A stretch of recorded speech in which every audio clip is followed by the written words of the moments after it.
Bonjour, vous pouvez enfin poser vos questions sur les métiers du droit grâce à l'étudiant et Job IRL avec ce nouveau rendez-vous que vous retrouverez donc tous les mois. Aujourd'hui, on va parler du droit avec Chiara Botta, avocat en droit des affaires au cabinet MB et Associés. Bonjour. Bonjour. Et Benoît Beck, responsable fiscalité internationale chez Pernod Ricard. Bonjour. Vous allez tous les deux répondre aux questions des internautes de l'étudiant en direct. Sur toutes les questions qui peuvent se poser sur les métiers du droit. Il y aura un petit peu d'études aussi, bien sûr. Tout ça avec le hashtag chat l'étudiant Job IRL en direct, via Twitter, via notre page d'accueil sur l'étudiant.fr. Vous envoyez tout ça, tout arrive ici. On sélectionne, on regarde les plus intéressantes, les plus originales, les plus marrantes, et puis c'est parti. Alors on commence tout de suite avec la première question. C'est celle de Julie, qui vous est principalement adressée, Chiara, puisque ça commence par « Chère Madame Chiara Botta ». La question de Julie, c'est de savoir quelle est concrètement la nature de votre travail. Je viens de le dire, vous êtes avocate en droit des affaires. Quelles sont les missions au quotidien en tant qu'avocate ? Alors, nos missions au quotidien, c'est vraiment de gérer les problématiques de nos clients. Donc, alors en droit des affaires, c'est très vaste, parce qu'on peut passer d'un contrat de bail à un acte de cession de fonds de commerce. Donc, c'est très, voilà. C'est très large comme très large. Des affaires faisables. Exactement, au suivi juridique d'une société. Donc voilà, donc on a beaucoup d'interrogations, beaucoup de questions de nos clients. Ouais. Donc majoritairement leur répondre. Il faut pouvoir répondre à tous les cas de figure. Exactement. Donc voilà. vous avez beaucoup de données, de droits à apprendre. À apprendre, alors on finit par les apprendre, mais on ne peut pas tout savoir toujours, surtout que ça change beaucoup, notamment en fiscalité d'ailleurs. Et donc on vérifie toujours. Ça, très important. D'accord. Voilà. On va voir un petit peu plus en détail votre quotidien. Mais il y a une question que j'ai envie de vous poser à vous, Benoît. Cher monsieur Benoît Beck, quel est pour vous, en tout cas, Benoît, le quotidien de votre métier ? Alors la fiscalité, c'est un métier du droit qui est assez particulier parce qu'il est un peu à la frontière entre le droit et la finance. Et moi, mon quotidien, c'est de m'occuper de la fiscalité internationale du groupe et de savoir où est-ce que le groupe doit payer ses impôts. Ce qui est un principe de base qui est de dire qu'à partir du moment où vous faites des profits, quel secteur vous faites des profits, vous payez des impôts. Et à partir du moment où vous avez des opérations et vous faites du profit dans plusieurs pays, dans quel pays et quel est le juste montant d'impôts que vous devez payer dans tous les pays. Et donc mon quotidien, c'est de discuter toutes les opérations internes au sein du groupe et de déterminer quel est le niveau d'impôt que vous allez devoir payer dans chacun des pays et du coup de respecter les règles de chacun des pays pour être sécurisé. D'accord. On va confronter peut-être les idées reçues que se font nos internautes avec la réalité de votre quotidien. C'est ça l'avantage, c'est que vous pouvez nous dire ce que vous faites. Et puis par exemple, Élodie nous demande ce qui est le plus dur pour vous dans votre métier. Alors, est-ce qu'il y a des choses faciles, des choses plus difficiles à maîtriser ? Alors, c'est comme toujours, c'est facile quand on y arrive et c'est difficile quand on se plante. Ouais. Alors, en droit des affaires et notamment en contentieux, c'est très compliqué parce qu'on prend les problèmes des clients à bras-le-corps et que malheureusement, on n'a pas toujours raison ou alors la justice ne nous donne pas toujours raison. Et quand il faut expliquer aux clients que on ne s'est pas planté mais on n'a pas eu ce qu'il voulait, c'est compliqué.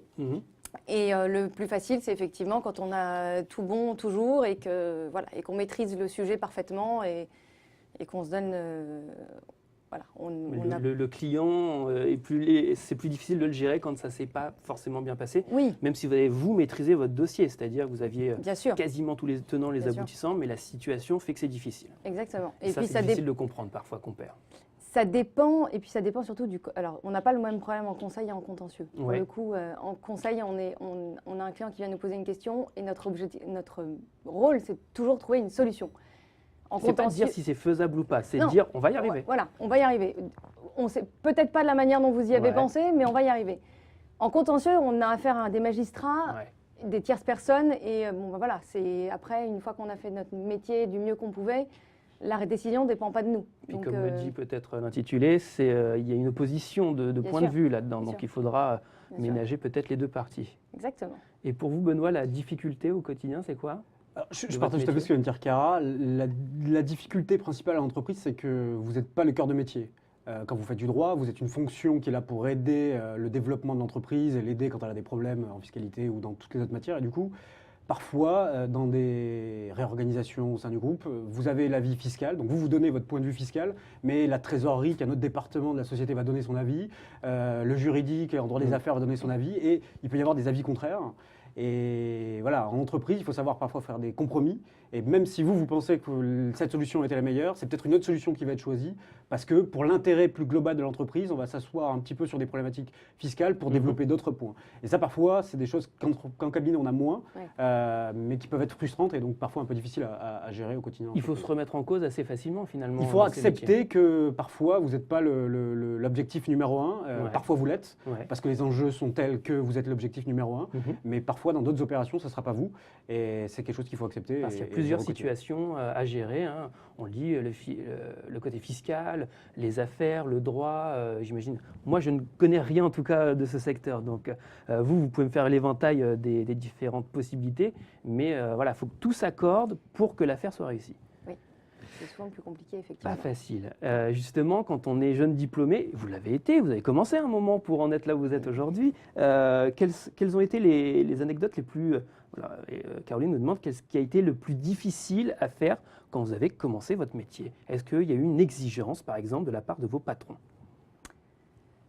On est comment quand on démarre ? On est discret, on essaye d'en mettre plein la vue pour réussir tout de suite. Alors, ça dépend des personnalités. Ah, ça c'est intéressant. Une recommandation, c'est d'être un peu discret et de tout vérifier plusieurs fois pour être sûr de ce qu'on dit. Mais la problématique, alors, en tout cas pour moi, ça n'a pas été le patron, mais ça a été les clients. Parce que quand on est jeune, bien qu'on ait potassé notre dossier, vérifié 12 fois parce qu'on n'était pas sûr, mais qu'on finit par être sûr, on est jeune, donc les clients ne nous font pas forcément confiance. Il y a du doute, quoi qu'il arrive. C'est pour ça d'ailleurs qu'on a souvent des associés plus âgés qui viennent, qui nous accompagnent et qui... Voilà, oui, il faut faire attention. Très, mais c'est... Oui. Donc on est un petit peu chaperonné au départ par on va dire un senior, un partenaire senior qui va nous accompagner pour au moins savoir appréhender les clients, parce que c'est peut-être pas forcément ce qu'on apprend non plus en licence, en master, tout ça. Non, c'est des choses qui ne sont pas du tout enseignées à l'université. On apprend la théorie. Le contact client, qui est pourtant clé dans une carrière de droit, vous avez le début, vous apprenez, et après, ça va changer si vous êtes en entreprise ou si vous êtes en cabinet. Mais en cabinet, vous avez la suite de votre carrière qui est de la gestion client, trouver des clients, les aider. Et ça, c'est du contact, c'est du réseau. Donc ça, c'est la deuxième partie de votre carrière. Mais la première, c'est la même pour tous, c'est apprendre. C'est savoir se comporter, c'est savoir chercher, savoir synthétiser, savoir expliquer déjà à votre patron, parce que ça dépend des structures, mais le client, vous ne le voyez pas forcément tout de suite. Moi, dans les cabinets auxquels j'ai pu travailler, les clients, vous êtes un peu au départ dans votre bureau, vous cherchez, vous allez voir le collaborateur senior, comme vous l'expliquez, et qui lui va débriefer un autre plus senior, puis potentiellement un associé. Du coup, en fonction des tailles d'entreprise, vous pouvez avoir des structures, des organisations différentes. Mais au départ, vous apprenez. Et le plus dur entre la fac et le cabinet, ou même l'entreprise, quand vous commencez, c'est cette rigueur que vous avez à la fac, mais qui est scolaire. Là, c'est adapter sa rigueur scolaire à une réalité professionnelle et business que va attendre votre client. En fait. Et alors, quand et comment est-ce qu'on évolue finalement ? C'est une affaire qui fait que c'est la manière dont vous allez appréhender un dossier.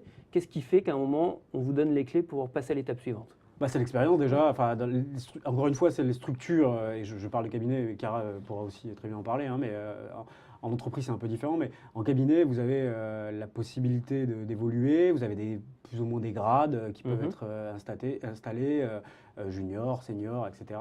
Et du coup, c'est l'expérience qui fait que vous progressez. Il y a des périodes peut-être un peu déterminées. Voilà, exactement. Puis vous avez un jour, vous avez un déclic, une réunion, vous vous sentez à l'aise, vous arrivez, le dossier, vous le maîtrisez bien, vous avez bien cherché et vous avez ce déclic. En tout cas, c'était mon cas, une réunion avec un client et il y a eu un déclic et je me suis dit, bon, là, c'est bon, je le sens. L'expérience crée la confiance. Exactement. Bien sûr. Mais, vous confirmez ? Non, mais je confirme tout à fait. Oui, il n'y a que l'expérience. Il n'y a pas de secret. On n'arrive pas, on ne sort pas de l'université en se disant, ça y est, je vais pouvoir gérer mes clients. Et non, ça n'existe pas. Justement, moi, j'ai vu quand même qu'il y avait un gros taux d'échec en première année de licence. 60% ne se présentaient pas forcément à l'examen. Donc, déjà, ça veut dire qu'en cours d'année, on abandonne. Vous avez peut-être des conseils pour tenir finalement, parce que vous... Je ne sais pas comment vous avez fait, peut-être vous avez repiqué votre première année ou vous avez réussi tout de suite. Vous êtes des gens brillants ou vous avez galéré un peu aussi. Vous avez fait comment ? Non, je pense qu'il faut s'accrocher parce que on a le système français est quand même très différent du système américain et c'est vrai que nous on commence par l'histoire pour arriver à quelque chose de plus concret. Quand on n'a pas le concret, c'est compliqué de commencer par l'histoire. Donc il faut surtout s'accrocher, ne pas désespérer et plus on avance et plus on arrive à des choses intéressantes entre guillemets. Et on se rend compte a posteriori que ce qu'on a appris en première année, ça peut nous servir. Voilà. D'accord. Je pense qu'il faut surtout persévérer. C'est un long tunnel d'un an pendant lequel il faut tenir. Vous confirmez? En fait, moi, je suis arrivé dans le droit par hasard et assez tard, en fait, parce que j'ai commencé vraiment le droit en DESS, en Master 2 maintenant, ce qu'on appelle. Parce que j'ai fait des études de finance d'abord. Et comme la fiscalité est un peu une matière frontière entre le droit et la finance, je suis arrivé sur le droit assez tard. Donc je ne peux pas parler du début des études de droit, je peux parler de la fin. Et où là, il y a déjà une sélection assez forte qui a été réalisée. Mais en tout cas, c'est sûr que c'est une matière exigeante et même en DESS. Mais c'est intéressant parce que deux profils, deux manières d'arriver au même secteur. Ce n'est pas le même métier que vous faites, mais c'est le même secteur. Donc si on n'est pas un grand passionné du droit, on peut commencer par autre chose. Bien sûr. Histoire, je ne sais pas, les lettres, qu'est-ce qu'on privilégie? Ça dépend de la matière qu'on envisage de faire, mais on peut faire effectivement peut-être même d'abord des bilicences qui mélangent le droit avec d'autres matières. Voilà, il y a plein le commerce, vous citiez, il y a beaucoup de gens qui font des écoles de commerce et qui décident après de rentrer directement pareil en Master 2 pour passer concours d'avocat ensuite et être avocat. Donc il y a plusieurs moyens d'arriver dans les études de droit qui ne sont pas forcément la fac de droit. Après 80, je dirais, je n'ai pas le chiffre exact en tête, mais je dirais 90% des gens font la fac de droit d'abord. Mais il y a beaucoup de passerelles qui vous permettent d'arriver dans les métiers du droit un peu plus tard. Si vous découvrez une fibre juridique pendant vos études de commerce ou de finance. Ça peut arriver, regardez, vous en êtes les exemples. Sam nous demande quels sont les débouchés du droit des affaires. Ah, c'est pour vous ça. Qu'est-ce qu'on a comme métier différent dans le droit des affaires? Alors, je pense qu'en droit des affaires, je pense qu'il faut fonctionner par matière. On a le droit des affaires, on a le contentieux. Donc c'est tous les problèmes liés au désaccord entre des commerçants ou des associés ou des personnes qui interviennent dans le monde du commerce. On a le conseil, et dans le conseil, c'est encore subdivisé parce qu'on a une partie qui est plus secrétariat juridique, qui est suivi des entreprises, gestion des assemblées générales. Alors ça, c'est très flou, ça doit être très flou pour c'est très flou quand on a 18-20 ans. Voilà. Et c'est quelque chose, entre guillemets, on suit la vie d'une entreprise. D'accord, on l'accompagne. A à Z, voilà. En général, on la sa gestion. Exactement. D'accord. La gestion juridique, vraiment pas la gestion. Pas la gestion RH, pas la gestion économique, mais le droit, on la suit de A à Z. Et on l'accompagne et on la conseille, j'imagine, tout au long de l'année. Alors oui, en général, on le conseille en parallèle. Et voilà. Après, il y a les baux commerciaux, donc les contrats de bail. Quand on achète une entreprise, quand on prend le pas de porte pour se mettre dedans, ça passe par vous. Oui. Voilà. Alors après, il y en a qui sont plus ou moins spécialisés. Encore une fois, le droit des affaires, c'est très très large. Il y en a qui sont spécialisés qu'en baux commerciaux, des avocats qui sont spécialisés qu'en baux commerciaux et qui ne font que ça. Toute la journée, toute l'année. Voilà. Donc c'est la négociation, la rédaction de baux commerciaux quand on est ou propriétaire ou locataire. Enfin, ça dépend en plus qui on représente. Donc, en général, dans le droit des affaires, c'est très, très vaste. Il faut surtout, je pense qu'il faut surtout faire des stages. Si on est intéressé en droit des affaires. Pour tester, pour voir si ça va nous plaire ou pas. Voir un petit peu les différentes entreprises, parce qu'en plus, comme vous dites, il y a plusieurs possibilités. Il ne sera peut-être pas traité de la même manière par une entreprise ou par une autre. Exact. Donc, autant aller dans l'entreprise où ça se passe bien. Exact. Non, mais je pense que, Benoît dira la même chose, mais le secret dans n'importe quel métier, et surtout en droit, c'est de faire des stages. Parce que le droit, c'est tellement vaste. En fiscalité, c'est pareil entre la fiscalité des particuliers et des personnes. En fait, c'est ce que j'allais dire. C'est-à-dire que la question sur le droit commercial, elle se pose un peu sur... Enfin, le droit des affaires, elle se pose un peu sur tous les droits. C'est-à-dire que déjà, le droit, c'est très large. À l'intérieur du droit, vous avez du droit commercial, du droit des affaires, droit fiscal, droit social, droit... pas de droit rural, etc. Et même à l'intérieur de chacun de ces droits, vous avez des spécialités. Moi, à l'intérieur du droit fiscal, je fais du droit fiscal international, mais vous avez du droit sur la TVA. Et donc, il y a des associés. Après, quand vous rentrez en cabinet, vous vous spécialisez dans certains domaines. Et vous pouvez être un expert d'une niche dans le droit. Qu'est-ce qui détermine d'un coup qu'on se spécialise dans tel domaine, d'abord qu'on couvre celui-ci, et qu'ensuite on choisit la petite feuille de la branche de l'arbre sur cette thématique. Je pense que comme Claire l'a dit, c'est exactement c'est le stage. C'est ça qui fait. C'est très important de choisir ses stages. Alors, parfois, on n'a pas le choix. Hein, on prend aussi ce qu'on Bien sûr. ce qu'on nous propose. Et moi, je suis arrivé dans la fiscalité internationale parce que mon premier stage, c'était dans une multinationale qui s'appelle Publicis et c'était que de la fiscalité internationale. Ouais. Et du coup, j'ai pu aborder ce sujet-là, puis j'en ai fait après ma carrière. Donc c'est vraiment le stage, c'est clé en fait. Alors, merci en tout cas pour ces réponses. On continue ce chat sur les métiers du droit. Vous êtes sur Twitter, vous êtes sur la page d'accueil de l'étudiant, #chat l'étudiant job IRL. Ça arrive ici, vous voyez, des fois je suis en train de regarder comme ça sur la table. Ça m'intéresse ce qu'il dit, mais c'est parce que je suis aussi intéressé par vos questions, puisque c'est ça qui donnera leurs réponses. Justement, Léa nous demande, pour être avocate en droit pénal, ce ne sont pas forcément vos spécialités, mais vous pouvez peut-être l'aiguiller un peu. Quelles sont les matières étudiées à la faculté? Je fais bien ce signe parce qu'elle l'a mis entre guillemets, et la durée moyenne des études. Ça, c'est un petit peu généraliste, mais on voit un petit peu, vous avez eu des collègues, je pense, qui sont dans ce droit pénal. Alors, c'est quoi? C'est combien de temps d'études déjà? Alors, le droit pénal, si on a envie de devenir avocat, c'est 5 ans d'université, entre 4 et 5 ans. Et ensuite, il faut passer le concours d'avocat, c'est à peu près 18 mois. Il faut compter 2 ans, je pense, entre les révisions et l'obtention du diplôme. Et les matières principales qui sont étudiées? Alors, c'est comme dans toutes les filières de droit. Arrête-moi si je me trompe. Non, mais en fait, c'est la même chose que vous voulez être avocat en droit pénal, en droit fiscal, en droit social, en droit des affaires.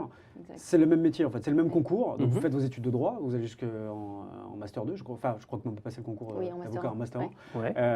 Et après, vous passez le même concours. C'est-à-dire que vous voulez faire du droit pénal ou du droit fiscal, c'est le même concours. Et après, vous êtes avocat. Et après, vous vous spécialisez à travers vos stages. Et c'est les stages qui vous permettent de vous spécialiser. Et ça, c'est pas mal. Parce que je pense que tout le monde ne le sait pas au départ. C'est que d'abord, on se forme en général. Et ensuite, on choisit sa spécialité. C'est pas. On commence à la choisir entre guillemets en Master 1, mais surtout Master 2. Où on se détermine déjà. On peut faire les 3 premières années sont identiques pour quasiment tout le monde, sauf il y a une distinction entre droit public et droit privé. D'accord. Voilà. Mais après, effectivement, c'est en Master 1 qu'on commence à faire ou du droit pénal général, ou voilà. On a des matières qui sont. Voilà. D'accord. Et à l'examen, vous pouvez choisir des matières. Oui. Et c'est sûr que si votre choix c'est de faire du droit pénal, faut mieux choisir des matières de droit pénal au départ. Mais c'est pas ça qui va forcément vous aider à passer l'examen. L'examen, ça va vous permettre de devenir avocat. Les matières qui vous ont été enseignées à la fac, c'est ça qui va vous permettre de trouver votre stage derrière et donc de faire votre métier dans ce secteur.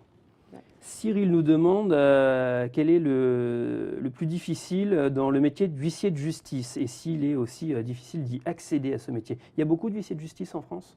Vous qui êtes fiscaliste, peut-être vous bossez avec eux pour les. Il y a un moment, il faut reprendre tout ça en main. Alors, pas du tout.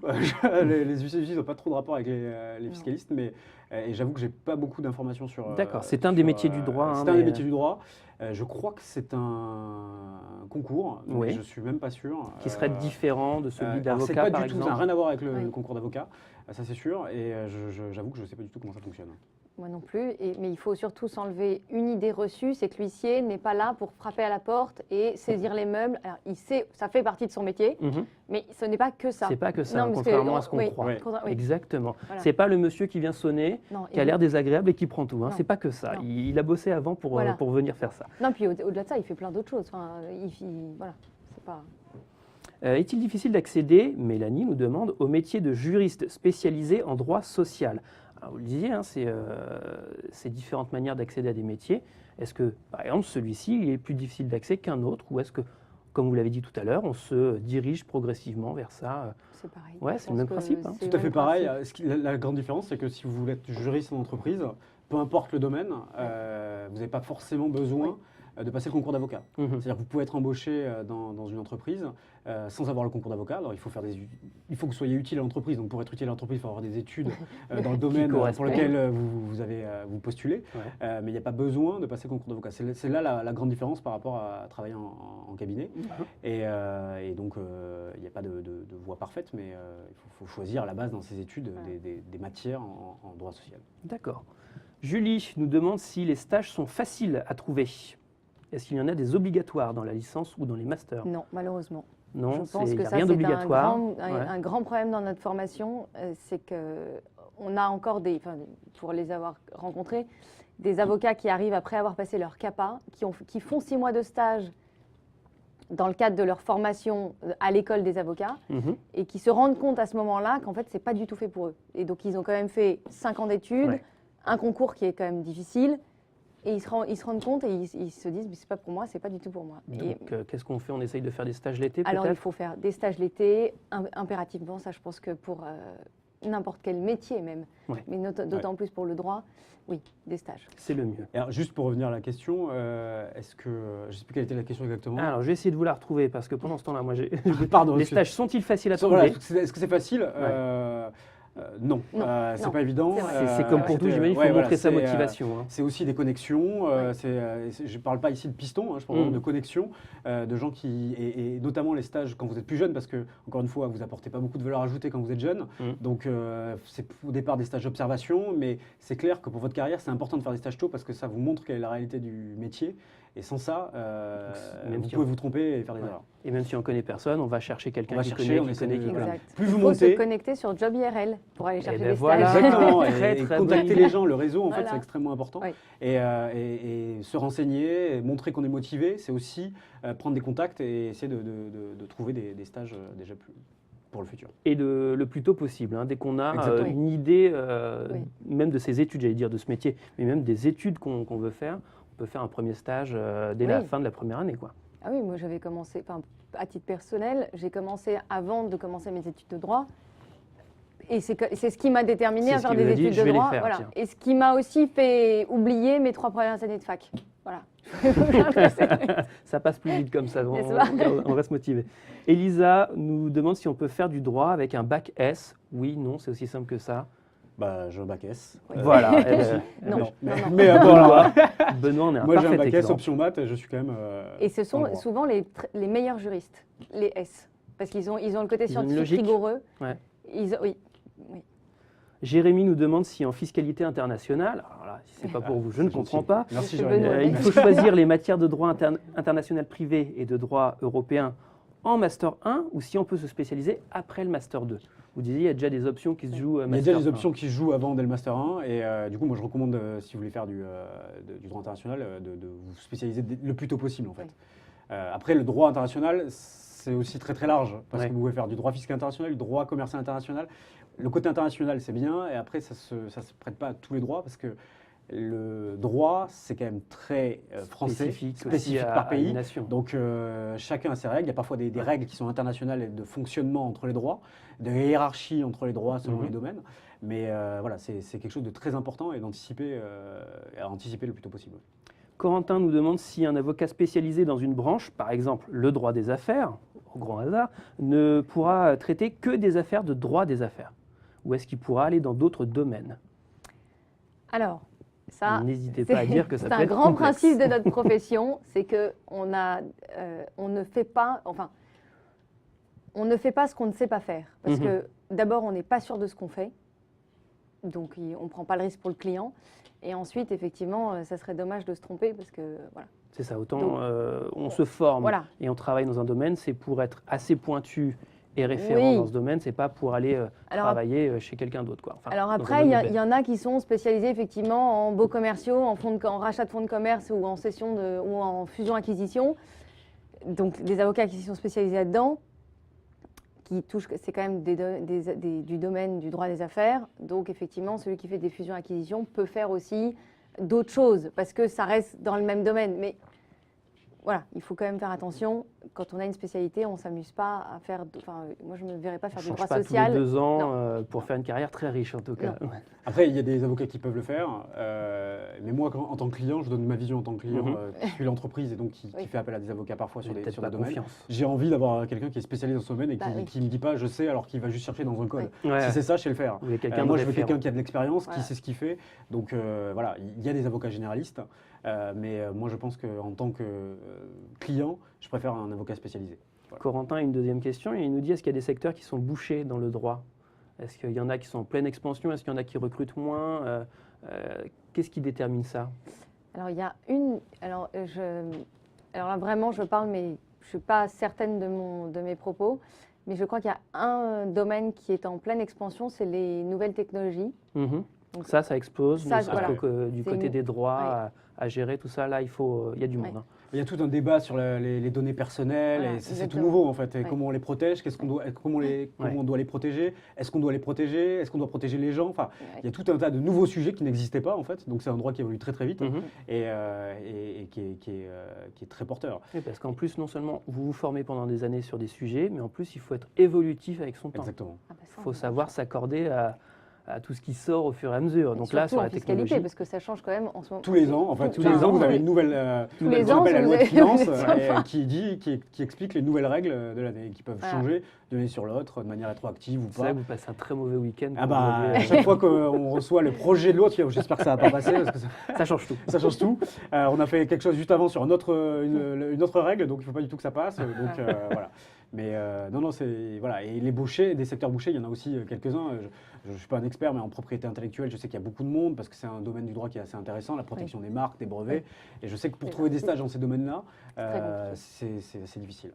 On essaye, il nous reste quelques minutes, donc on va essayer de répondre à un maximum de questions dans un temps minimum imparti. On se prend ce challenge. Allez, c'est Allez, go. parti. Pour Vincent, question sur la vie privée. Est-ce que c'est possible d'avoir la profession d'avocat est-elle compatible avec une vraie vie familiale? Est-ce qu'on peut? C'est difficile. C'est difficile, faut pas le nier, hein, Faut pas le nier. Ça dépend du secteur dans lequel vous travaillez, mais Par exemple, ça dépend des vous bougez structures. beaucoup à l'international. Voilà, en entreprise, je voyage beaucoup. Je passe presque la moitié de mon temps à l'étranger. Mm. C'est dur. Enfin, c'est Mm. dur parce que du coup, c'est mon épouse qui s'occupe de ma Des fille. enfants, ouais. Elle est toute seule. C'est plus difficile. Donc c'est pas tout. Ma vérité n'est pas celle de tous. Ouais. Mais ça peut arriver. Mais ça peut arriver. C'est pas évident. Et puis même pour vous, j'imagine les horaires sont un peu longs parfois. Vous devez faire des bonnes grosses journées. Oui, alors après, encore une fois, après, ça dépend des tailles des cabinets. Mm. Alors, dans les gros cabinets, souvent, on finit très tard. Dans les cabinets américains, Ouais. anglo-saxons, Ouais. on finit très tard.